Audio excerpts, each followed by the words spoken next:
Subscribe कीजिए हमारे YouTube channel star गुरु को और दोस्तों इस बेल आइकन को दबाना ना भूलिए एकदम लेटेस्ट वीडियो सबसे पहले देखने के लिए। दोस्तों आज के इस वीडियो में हम बात करने वाले हैं ज़कात के बारे में और आपको बताने वाले हैं कि ज़कात के असली हकदार कौन लोग होते हैं, यानी कि ज़कात पर पहला हक किसका होता है, मतलब कि किन लोगों को हमें ज़कात पहले देनी चाहिए। तो दोस्तों आप इस वीडियो को आखिर तक जरूर देखें और मेहरबानी करके अपने दोस्तों में शेयर भी कर दें ताकि ईद से पहले यह वीडियो ज्यादा से ज्यादा लोगों तक पहुंच सके। तो चलिए दोस्तों शुरू करते हैं।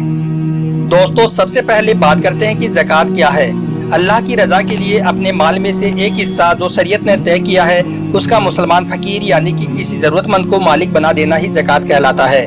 दोस्तों रमजान के महीने में हर मुसलमान अपनी साल भर की कमाई की ज़कात निकालते हैं, मगर ज़कात निकालते वक्त इस बात का जरूर ध्यान रखना चाहिए कि ज़कात उसको ही मिलनी चाहिए जिसको उसकी सबसे ज्यादा जरूरत होती हो, यानी कि ऐसे ही शख्स को आप ज़कात दें जिसकी आमदनी कम हो और उसका खर्चा ज्यादा हो।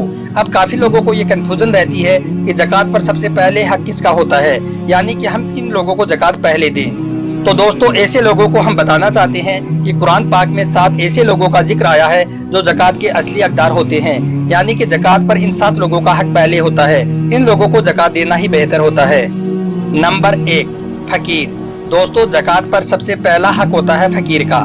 फकीर ऐसे शख्स को कहते हैं, मान लीजिए कि किसी शख्स की आमदनी 1000 रुपए है और उसका खर्चा 2500 रुपए है, यानी कि ऐसा शख्स जिसकी आमदनी खर्च से आधी से भी कम हो।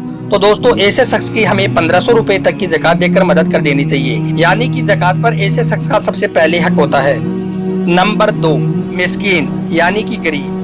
दोस्तों ज़कात पर दूसरा हक होता है मिस्कीन का।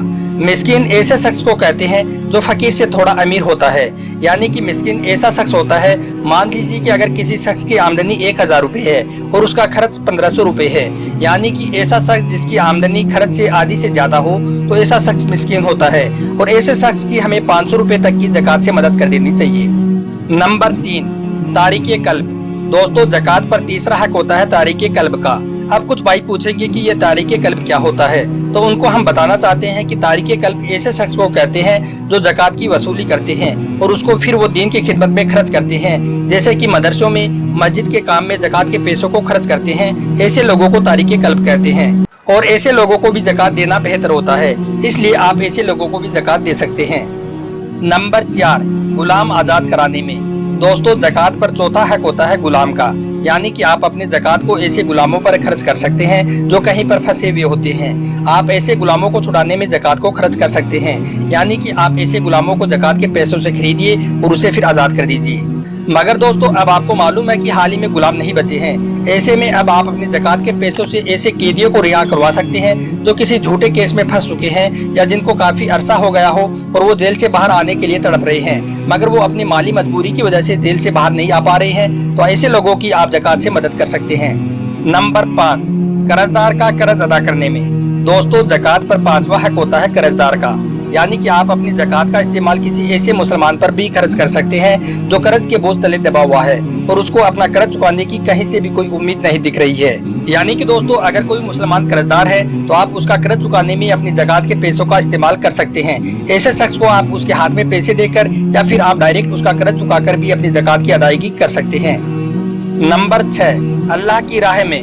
दोस्तों अगला नंबर आता है अल्लाह की राह का, यानी कि आप ज़कात के पैसों को अल्लाह की राह में भी इस्तेमाल कर सकते हैं। आप ज़कात को ऐसे लोगों पर खर्च कर सकते हैं जो पैसे की तंगी की वजह से दीन से दूर होते जा रहे हैं, यानी कि जो बच्चे अपनी तंगी की वजह से अपनी माली मजबूरी की वजह से पढ़ नहीं पा रहे हैं, तो ऐसे बच्चों की आप पढ़ाई पर आप अपनी ज़कात को इस्तेमाल कर सकते हैं। यह भी ज़कात निकालने का एक बेहतरीन जरिया है।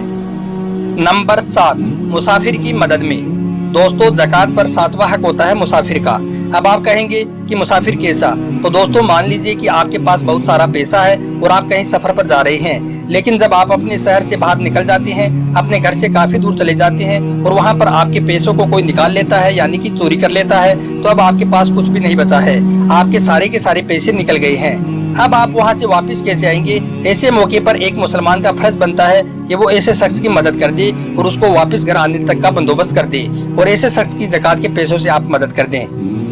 तो दोस्तों आप अपनी ज़कात निकालते वक्त इन 7 लोगों का जरूर ध्यान रखें और याद रखें कि इन 7 लोगों पर ही ज़कात के पैसों को खर्च करना बेहतर और अच्छा है। अब दोस्तों आपको कुछ ऐसे लोगों के बारे में बताते हैं जिनको हम ज़कात नहीं दे सकते हैं, चाहे ऐसे लोग कितने ही गरीब ही क्यों ना हो। इन लोगों को ज़कात देना मना है। दोस्तों याद रखें, अपनी असल माँ बाप को, दादा दादी को, नाना नानी को हम ज़कात नहीं दे सकते हैं। इसके अलावा आप अपनी औलाद को, जैसे कि आप अपने बेटे को या अपनी बेटी को, और इसी तरह से आप अपने नवासा या नवासी को, पोता या पोती को ज़कात नहीं दे सकते हैं। इसके अलावा दोस्तों एक मियाँ बीवी भी आपस में एक दूसरे को ज़कात के पैसे नहीं दे सकते हैं, और आप ऐसे बच्चों को भी ज़कात के पैसे नहीं दे सकते हैं जिनके माँ बाप मालदार हों, क्योंकि ऐसे बच्चे अपने माँ बाप की वजह से मालदार ही गिने जाएंगे। इसके अलावा दोस्तों आले रसूल यानी कि सैयद को भी आप ज़कात नहीं दे सकते हैं, चाहे वो शरई तौर पर कितना ही गरीब ही क्यों ना हो। मगर हाँ, आप अपनी ज़कात को अपने भाई, अपनी बहन, अपने चाचा, फूफा, खाला, मामू, अपनी बहू, अपने दामाद, अपने सौतेले बाप, अपनी सौतेली माँ और शोहर की तरफ से सौतेली औलाद, बीवी की तरफ से सौतेली औलाद को आप ज़कात के पैसे दे सकते हैं। तो दोस्तों उम्मीद करता हूँ कि अब तो आप समझ गए होंगे कि ज़कात को सबसे पहले हमें किसको देनी चाहिए, ज़कात पर पहला हक किसका होता है और ज़कात किन लोगों को हम नहीं दे सकते हैं। आपको हमारा यह वीडियो अच्छा लगा हो तो आप दिल से लाइक कर दें और अपने दोस्तों में भी शेयर कर दें।